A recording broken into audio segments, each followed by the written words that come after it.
So yan po mga boss ang Suzuki Raider 150 carb. At kunting tips muna tayo mga boss. Basic tip na po ito mga boss. Ang issue po nito mga boss, sabi ni boss ay bigla na po itong walang minor at palyado. At palagi siyang namamatay kapag naka-minor mga boss, okay? At ngayon subukan natin paandarin at para malaman natin kung ano ang kanyang problema mga boss, okay? Andar ako.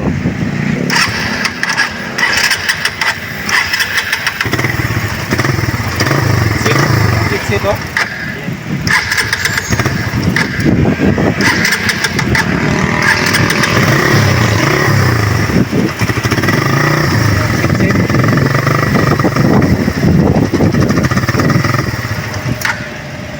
So yan po ang problema sa motor ni boss. Bigla lang po itong namamatay at walang minor at palyado po ito mga boss, okay? At para po sa mga may alam na sa ganitong problema at pagbigyan mo natin ang mga baguhan pa na hindi pa na-encounter sa ganitong problema mga boss. At ngayon tanggalin natin tong bolt mga boss ito sa kanyang cover para ipakita natin kung ano bang problema sa motor ni boss, okay? But before natin to tanggalin mga boss, okay, tingnan natin. Kadalasan po sa problema nito mga boss, yung kanyang vacuum line mga boss, itong hose po sa kanyang vacuum line na galing po sa kanyang intake manifold na malapit sa carburetor. Ito po mga boss, i-check po natin. Subukan natin hugutin mga boss itong hose para malaman natin kung walang problema ba sa kanyang vacuum line. Okay, okay, tingnan nyo mga boss.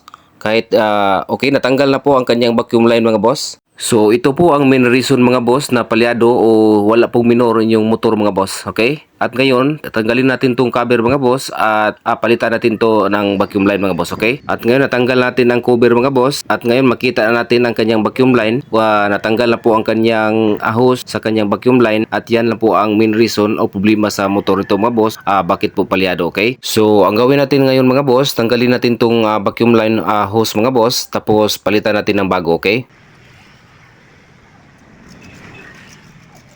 Okay, at ngayon natapos natin na ilagay mga boss, na palitan natin ng bagong vacuum line hose mga boss. Napaka-importante po itong vacuum line hose mga boss na wala pong singaw para hindi po magpalyado yung motor mga boss, okay? So yan lang po ang kadalasan na problema sa Raider 150 carb mga boss. At ngayon subukan natin ito paandarin.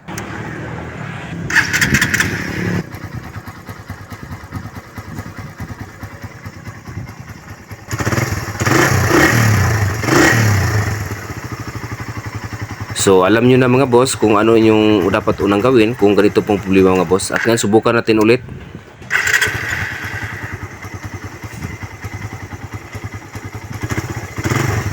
At yan lang po ating kabuang video mga boss at maraming salamat sa inyong panonood at God bless. Ingat po sa pag-DIY.